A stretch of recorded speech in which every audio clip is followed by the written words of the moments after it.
Welcome to Managing Uncertainty, a podcast series from the experts at Bryghtpath discussing global risk, business continuity, and crisis management. Will you be ready to lead your organization through its critical moment?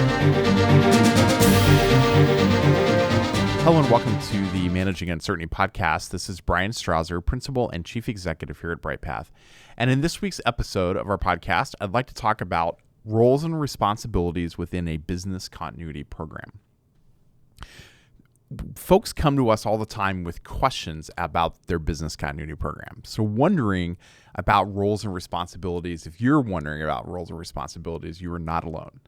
When we talk to businesses about their continuity planning, we get asked every time and everything from what is one at the most basic level. A lot of companies don't understand about business continuity plans or BCPs and how that's fundamentally different from disaster recovery planning or crisis planning, whereas business continuity plans are about keeping your business running through a disruption, and the latter, disaster recovery plans, are about resuming IT operations and bringing back critical technologies and infrastructure. But we also get questions that are on a more granular level, like what are the most important roles in a business continuity plan or program? What do those roles and responsibilities mean? How do roles interrelate? And how do we ensure we have the right people in these roles? As risk management and continuity experts here at Bryghtpath, we help companies cut through all this confusion and get clear about the path you need to be on for business continuity planning and program success. When we talk about business continuity planning, we're talking about the process of creating a framework that effectively allows you to respond to organizational disruption, minimizing the impact of that disruption on your organization and ensuring operational continuity and resiliency. Let's talk about the benefits of having good continuity planning, and then we'll transition from that to talking a little bit about the roles and responsibilities. When we take a step back and examine the why of business continuity planning and programs, if the pandemic has taught us anything, it's that the unexpected can and absolutely will happen to our organizations. One client of ours shared a debrief of their experience and how having a solid continuity plan was critical to their response. Their plan, like a lot of other continuity plans for global organizations, was really centered on the geographical redistribution of work based upon regional or region-wide disruptions. For example, if operations were disrupted in Manila, they could shift them to India. And if things got really bad, then we can just bring the process back to our operations centers here in the United States. Well, when the pandemic hit, that didn't work because that problem of the pandemic was shared by everybody. Geographical redistribution was simply no longer a viable option. So although their business continuity plan did not anticipate a global pandemic on the scale of what we've seen with COVID, our client's process of planning and responding to other disruptions over time had exercised the organizational muscles that they needed to quickly think about and implement new solutions. As a result, their pandemic response was swift and their business carried on despite disruptions around the world. In debriefing the pandemic response ourselves, we discovered, looking across our roster of clients, that the best prepared clients were ones who had a mature business continuity program in place. Not necessarily because they could pull from existing plans, because nobody expected their entire supply chain to be shuttered overnight, for example, but because the preparedness of the organization allowed them to build beyond that standard disruption in a calm and organized fashion. As a result, they were able to quickly react to a complex business situation, the disruption of the pandemic, and shift operations in response, even if that situation, the pandemic, didn't exactly fit what they thought of as potential risks. As the pandemic response demonstrated, the value of a strong business continuity program and good business continuity plans goes far beyond responding to planned disasters and even more pedestrian objectives like aligning to ISO 22301 and other common BCP standards.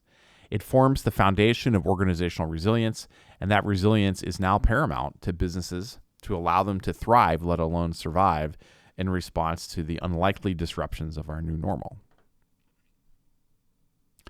One of the first steps in establishing a good continuity plan and program is to define and assess key roles and responsibilities.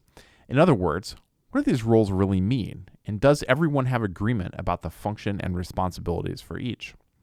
Although we usually have recommendations for what roles and responsibilities like this should look like, every business will have a slightly different approach based upon their particular organization, their culture, how they operate. Against that backdrop, we typically assess each business's current organizational structure and who is assigned against each role. And then we break down these into some of the most common roles and responsibilities. So I want to talk through what we see as some of those common roles. The first is your board of directors or board of trustees, or your owner in a PE, private equity situation. Every board member has a fiduciary duty to exercise strategic level visibility and oversight over business continuity, the planning and progress, maturity of your program. Also, importantly, the board sets the foundation for success for your continuity program by promoting a company culture that recognizes the value of managing risk effectively. Within your board of directors, you probably have an audit or risk committee, or perhaps the responsibility for that falls to a governance committee or a GRC committee or an operations committee. But usually specific board oversight and strategic level visibility for our continuity program is delegated within the board to that risk or audit committee or similar committee as outlined in your committee charters.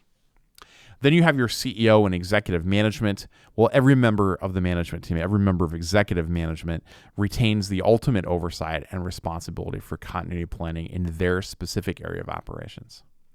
And then we tend to see and we tend to recommend one or two persons at the executive level. Operationally, this is usually the general counsel, COO, or another C-suite appointee. On the IT side of things, this is usually the CIO or CTO or CISO, where they act as the executive sponsor. They have direct oversight of the continuity planning program and usually chair a steering committee, which we'll talk about in a moment, that oversees the program from a governance standpoint. These one or two folks, executive sponsors, oversee the day-to-day management of business continuity planning by leading the program at a operational strategic level, and they advocate for the program as necessary within the organization. And what I mean by all of that is that they're sponsoring the program. They're not doing it day to day. They sponsor it. They oversee the leader who actually runs tactical day-to-day operations. Then we have a business continuity steering committee or perhaps a risk governance committee. This is usually an interdisciplinary team of 6 to 8 people that meets quarterly or biannually or annually to ensure the business continuity program is aligned against your corporate strategies and objectives, and that the program is maturing and making forward progress towards annual goals. This is a great place to bring metrics that show not just the operational maturity of the program, that you're advancing strategies down the road, but also shows compliance against the requirements of the program, because no one likes to look bad. And this gives broad visibility to some of those gaps in program operations that can be addressed at this level. Then we have the business continuity program manager. This is the leader who owns the continuity program on a day-to-day basis. This might be a director or vice president of business continuity. It might fall into a broader responsibility of another leader who has program staff under them or has outsourced that, as in business continuity as a service.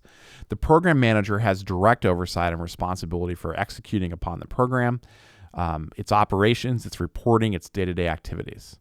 They manage and set the programmatic expectations that guide the business continuity team, the unit leaders, and business continuity planning and writing and maintaining and exercising their continuity plans. Then there's the business continuity team members. These are members within that continuity team that execute day-to-day business continuity planning activities under the direction of the program manager. Then within the business teams, you have plan owners, business continuity plan owners, who are business unit leaders. It could be payroll, corporate travel, physical security, InfoSec, human resources. They're responsible for creating their respective units' business continuity plan under the guidance of the continuity program. What's been established for them in terms of a business impact analysis process, of a business continuity planning process, this is what they have to follow. And then within those business teams are business continuity planners. Plan owners often delegate planning responsibilities to members of their team, or what we would call business continuity planners, or you might call them plan designees or plan participants. But plan owners will pull from their business unit experts and those with a lot of subject matter knowledge to actually write the continuity plan for their respective business unit. Those are the key roles that we see in business continuity programs and business continuity plans, and they represent the requirements that are in the ISO 22301 standard for organizational resilience that we typically follow.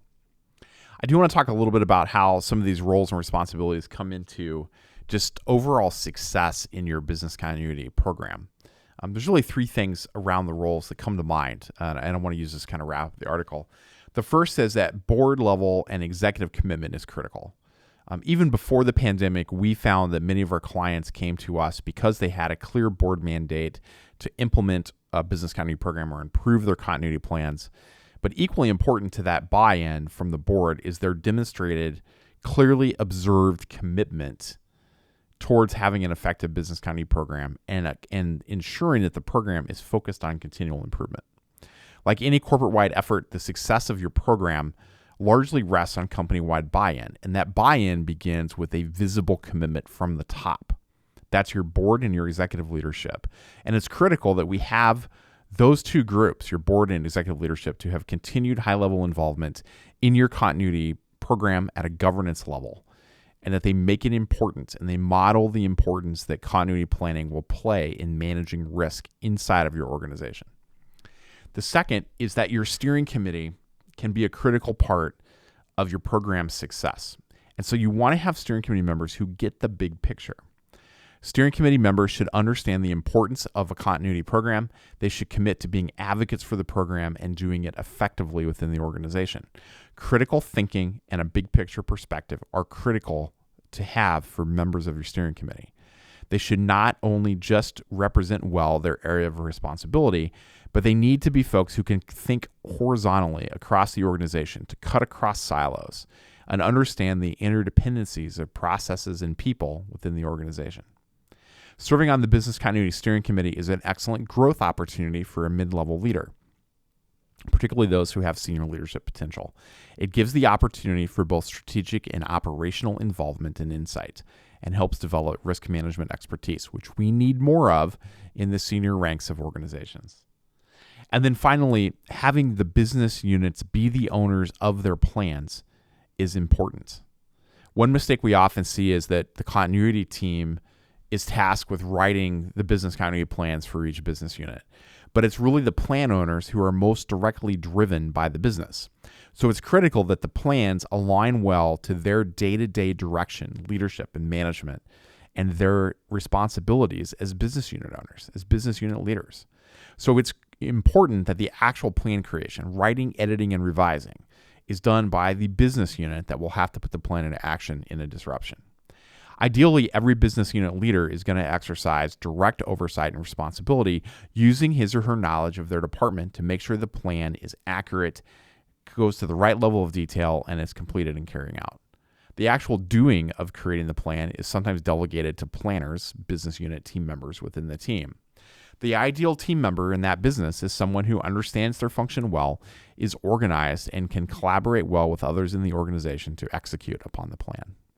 So that's our take on business continuity program and plan, roles, and responsibilities. I hope you found that helpful.